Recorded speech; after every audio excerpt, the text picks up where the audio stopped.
Good evening, everyone. I'm Vernisha. I am the president of the West Garfield Park Youth Council. The West Garfield Park Youth Council is a concerned group of young people working together on the west side of Chicago to reduce underage drinking, substance abuse, and senseless violence. Our goal is to engage, enlighten, and empower young people into being the best that they can be, while working together to promote a safe and drug-free community. Our objectives are reducing the sale of alcohol and other substances to our young people, engaging others on ways to reduce violence and senseless killing in our community, motivating other young people to be the best that they can be, and building and strengthening a community support system of young people working together to learn how to love, forgive, and support each other. We believe that we are the change we want to see. The topic for today is what is mental health and how can one live a life of purpose. Our guest this evening is Dr. Karen Hurt-Ahmed. Yes. Which she is a professor, a life coach, and a cultural psychologist, and a proud member of the West Garfield Park stakeholders. Yes. Well, if you can you tell them a little bit about yourself? All right. Good evening. Thanks for having me on the show tonight. So, as Vernisha said, I am a cultural psychologist.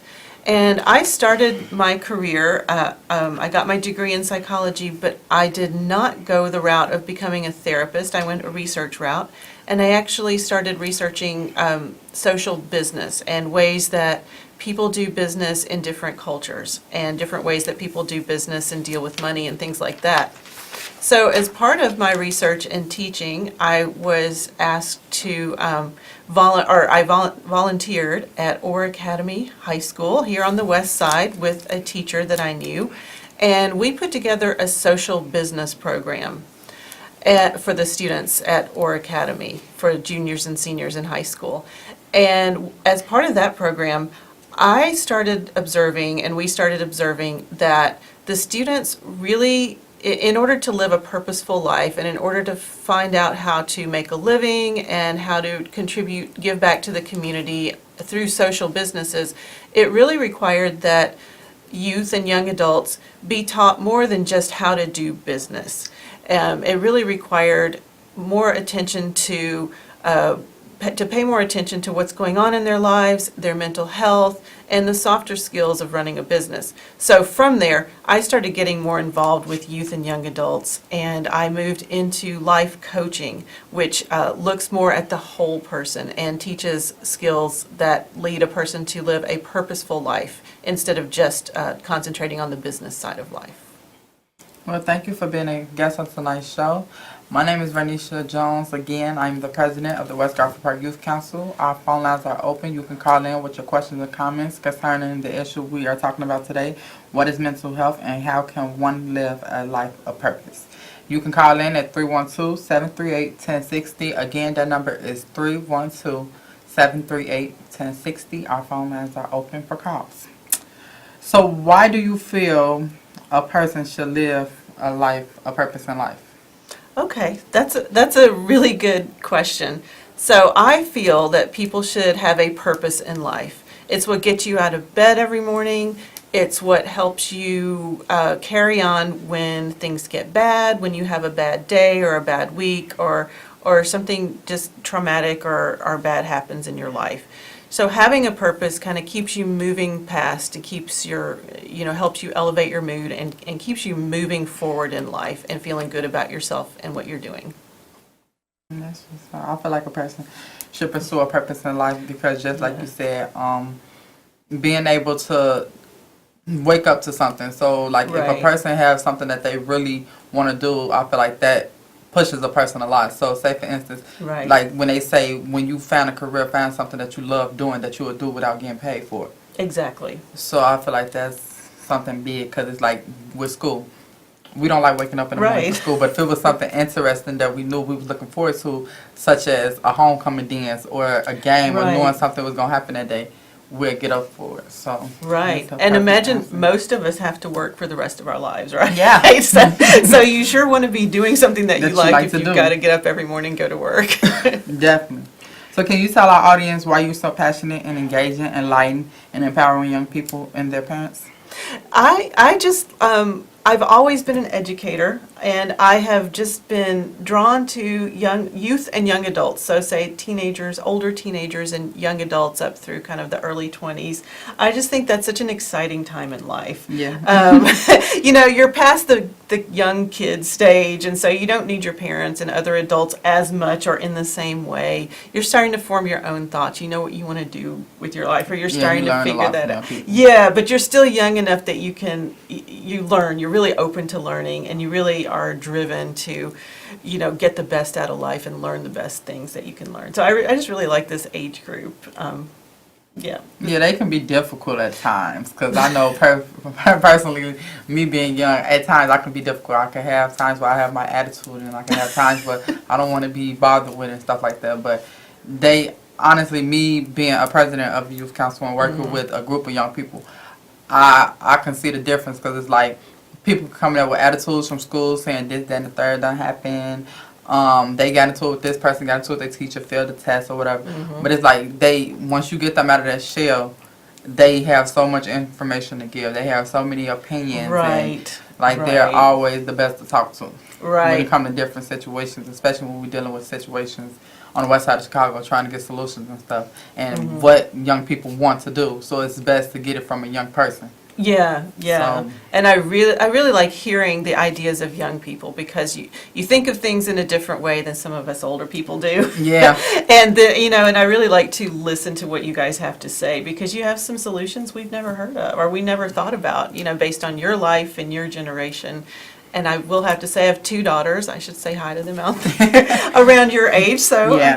I know there's some attitude, but there's also some really creative ideas. And then when you talk about the basically they know different stuff, it's just thinking about it. When you talk to young people and then you talking about different stuff that they're trying to do in the community, or different stuff that they're trying to bring to the community, I feel like it'd be best to talk to young people, because guess what? We know everything that's going on. Right. So we're the ones going to school in this community. We're the ones hanging outside in this community. So we know everything from what type of drugs are being used, what's the best drinks, what are the hangout spots everybody going to. Right. Us as young people, from having Facebooks, from, we know all about all the new updated information. So I feel like that'd be like a big key point when it comes to trying to find out information about what's going on. Yes, I think so too, because you're right. We're not going to be out there in the streets, the clubs, and those parties or whatever. Yeah. So and young people really have your pulse. You're really out there, and you know what's going on. I know I am. And hopefully you report most of it to us. Why should we unite to promote a safe and drug-free community? Oh, that's a good question. It's so important for all the community stakeholders to come together. Younger people, older people, people who live in the community, people who have an interest in the community. It's really important to be united and to be in partnership to promote a safe and a drug-free community. We can't do anything alone. We're human beings. We're meant to work together. And especially if we want to promote community, we really need to be united. I think it's really important to have a strong community to promote a drug-free environment, because you need to feel like you have some support. I mean, often a reason a young person turns to drugs is because they feel like they don't have anywhere to turn. They're alone. And we want to have a strong community, and the only way we can get a strong community is to be in partnership with each other. And when you talk about that, how do you feel? Like, what do you think more older people can do to bridge in with young people? So when you say when they don't have a support system, they go to drugs, or when they don't have a support system, they feel like they don't have nobody. How do you feel like? Because a lot of times, a lot of young people don't feel like they can trust nobody, or they don't feel like they can talk to somebody. So how do you feel like what do you feel like you guys can do to make it where they feel like they can talk to you guys? Yeah, honestly, I think the best thing adults can do is listen. I think sometimes adults just not be judgmental. Right. And I think there's a lot to be said for an adult just listening to you without judging, like you said, to try and put ourselves in your place. Because I think a lot of times adults judge young people because they really don't know what stresses you're under. Yeah. And you have different stresses from what we had when we were young. So I think it's really important just to listen. I think that's like 90% of it. And then I think the other thing that adults can do is help young people learn coping skills and self-care. I think it's really important to just, learn what to do when you're angry or you're sad. And that's something that adults have more experience with than young people. Yeah. We've had longer to be angry and sad in our lives. So hopefully we can listen. What do you think? What do you think adults should be doing? Like you said, listening, not being judgmental, helping young people figure out ways to deal with their anger rather than going outside and beating up somebody when they get angry. Yeah. I feel like them the main key reasons. Like, if we get more people that listen to us, more people that listen to us without saying, like, judging us about what we saying or how we're going through life, I understand, like, telling people, this not what you should do.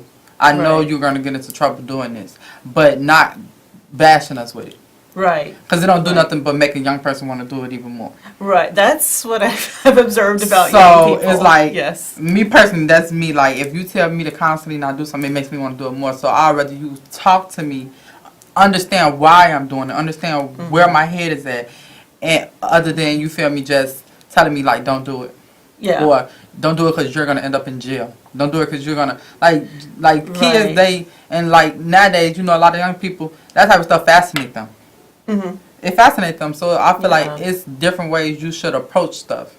And I feel like if people learn to approach stuff different ways, you would get a different outcome. I think so too. I think that's a really good point. And you mentioned different ways to solve problems. I mean, and one thing I know that you guys and we try to talk about with the West Garfield Park Youth Council is conflict resolution.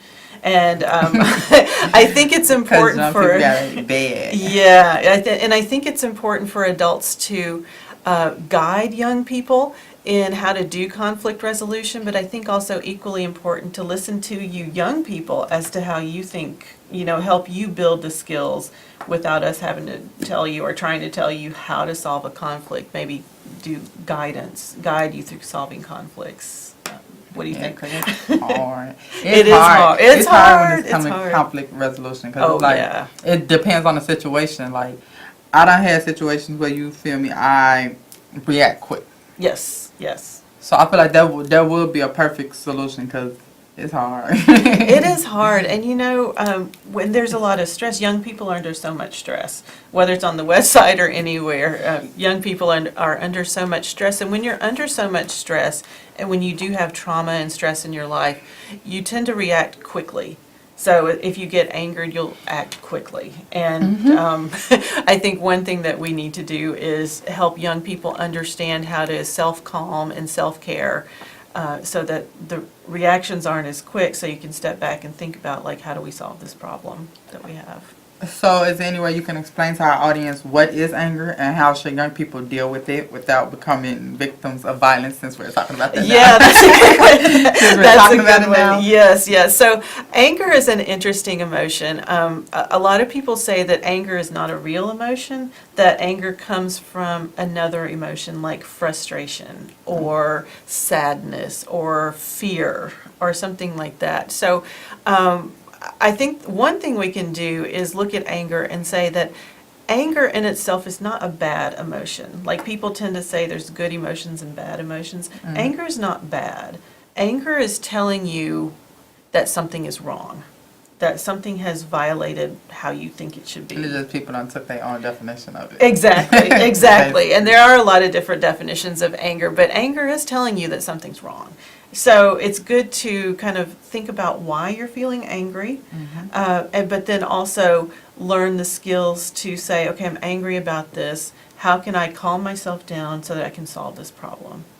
Because anger usually has a problem to go along with it. Yeah. Okay, so how do you feel like young people can deal with it without resulting to violence? Yeah, there's tons of different ways to cope with anger, and I want to hear your answer to this too. But do what makes you feel better. Do what helps you calm down. And for some people, that could be crying. For some people, that could be taking a bubble bath. For some people, that could be going out and running. But I think the key is to do something healthy so that those feelings kind of calm down. And different people deal with anger in different ways. Like, I like to read a book when I'm angry. I like a silly little book, like not a learning type book, but kind of a silly kind of that'll book. make me even angrier. Yeah. See, so that would not be the right thing for you to do. So, Crying is mine. the crying is yours. Yeah, crying and listening to music Yeah. or being around people that I feel like makes me happy. Right. Yeah. So how do you think young people should approach anger? Like you said, it have to be something that you feel comfortable with, because it's like a lot of people crying is just not for them. Right. Crying won't stop them from being angry. Right. A lot of people music don't get to them. Right. So it wouldn't make a difference. So it's everybody got their own personal thing. Yes. Personal Yeah. thing, like you said, taking a bath, doing yoga, taking a walk. Yeah. Just like some people's might be hit a wall, and that makes them feel way much better. That shouldn't be the reason. Everybody got their own personal ways of what calm them down or make them unangry. Right. Yes. Like some people like to be around other people when they're angry, and like me, I prefer to be alone when I'm angry. So everybody has a different way. But I think it's really important to, when you feel angry, to let yourself feel angry and kind of understand why you feel angry. True. I mean, it might, and you might kind of figure out, oh, that was a really stupid reason that I was angry. Or you might think about, you know what, I'm angry because there's this problem that happens in my life regularly. And when you're able to calm yourself down and not kind of react so quickly, you can solve the problem. Like maybe a drug problem in the neighborhood or some trauma. So anger is a good information for you. And so it's important to calm yourself down, but also think about what it's telling you. And then, honestly, it's good to not, you just made a good statement, it's good to not be around people when you're angry. Because I just thought about it, because when I'm angry and I'm around people, I tend to get angry at other people. Yeah, so like if I'm around people and the littlest thing you do can irritate me and I'll go off on you, or the littlest thing you could say will itch me the wrong way. That's a good point. Just because I'm irritated already. Right. That makes it worse. So I feel like, that's a big one. Being around people. A lot of people can't handle that, because I know I can't. I get mad about everything. Like, don't say nothing wrong to me. Don't try to joke with me, because at the moment I'm not in a jokey mood, even if I'm smiling. So that'd be my best way why I shouldn't be around people when I'm angry. Yeah, that is a good reason. So what is the state of mental health with young people on the west side of Chicago? Oh, wow. So the young people I have been fortunate to be around on the west side, some of them have a lot of problems, to be honest. Mm-hmm. There's a lot going on. And I think it's important to kind of talk about the difference between mental health and anger, and just kind of bad feelings in general. Mm-hmm. Mental illness or mental health, excuse me, is a serious problem. And it can be anything from schizophrenia to depression or, excuse me, many other kinds of illnesses. On the other hand, sometimes there's just bad feelings that aren't necessarily mental health related. So I think the mental health situation is not the greatest situation, but I also think a lot of people are coming in to do therapy, to do life coaching, to help the youth and the young adults get through the bad feelings and the mental illness. And so I got another question. This question we should have been asked early on. Okay, yeah, because we're running out of who time. you were. Yeah. Mm-hmm. But what is life coaching, and why do you feel like it's important? Okay, yes, thank you for I should have asking been that. asked Yeah, that, we I should have know. said that maybe at the beginning. So I mentioned at the beginning, though, that I did not go into therapy. I really was more interested in research. So as I see it, the difference between therapy and life coaching is really kind of the part of life that you deal with. So therapy deals with kind of what happened in the past. If there was some trauma or if something bad happened to you in the past, therapy helps you deal with it, helps you sort out the feelings, and helps you find a way to feel better and to heal from the bad feelings or the trauma or the mental illness or whatever.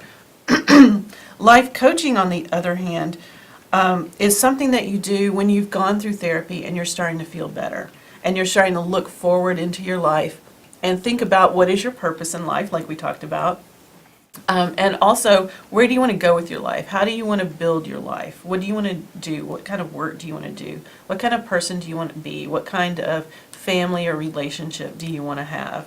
And so life coaching, a life coach is really more of a partner to help you or the young people draw upon skills that you already have in order to have some empowerment and to empower yourself to find your purpose in life, and then also give you the tools, help you build the tools to move forward in your life in a way that makes you happy.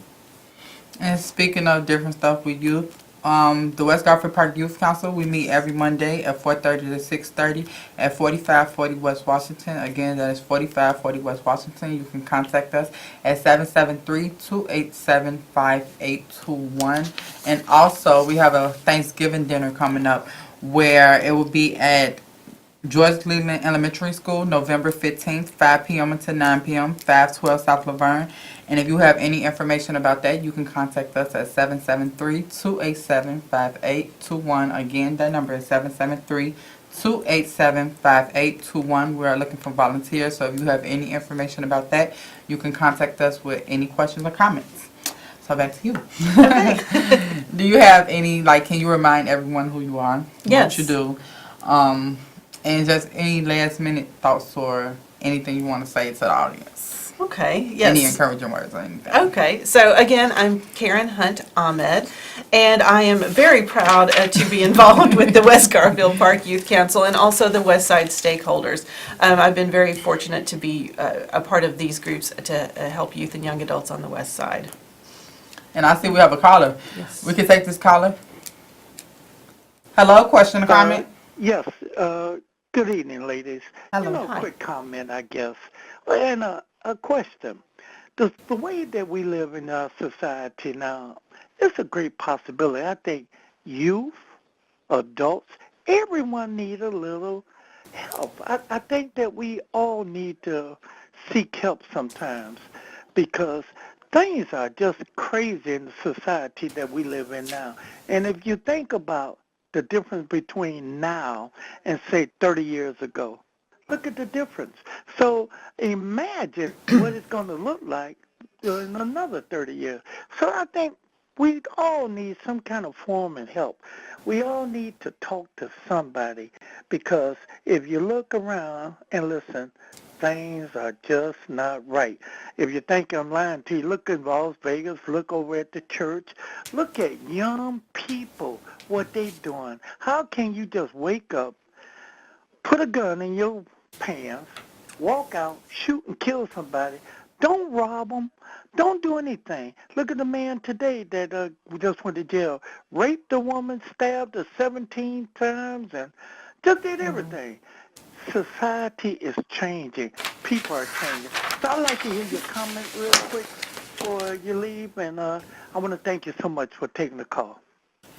Thank you. Thank and that's you, caller. basically what we was talking about earlier. Yes, when we exactly. was talking about finding stuff that youth could do because too much stuff is happening with youth. Exactly. There's so much happening with youth. And thank you, caller, for making that point that the youth have very complicated lives. And, we need to support the youth. And you're right that everybody needs help. And we need to support our youth because when us old people are gone, it's going to be the youth that are going to run this And we gotta place. keep them alive. Yep, we got to keep them alive, and we got to give you guys good skills and skills to be strong in your own life. And we're now coming to an end, and I would like to thank everyone for calling in, everyone for your questions and comments, everyone for viewing. And I would like to allow everyone to come back next week, same time, same station, where we will be discussing a bigger topic.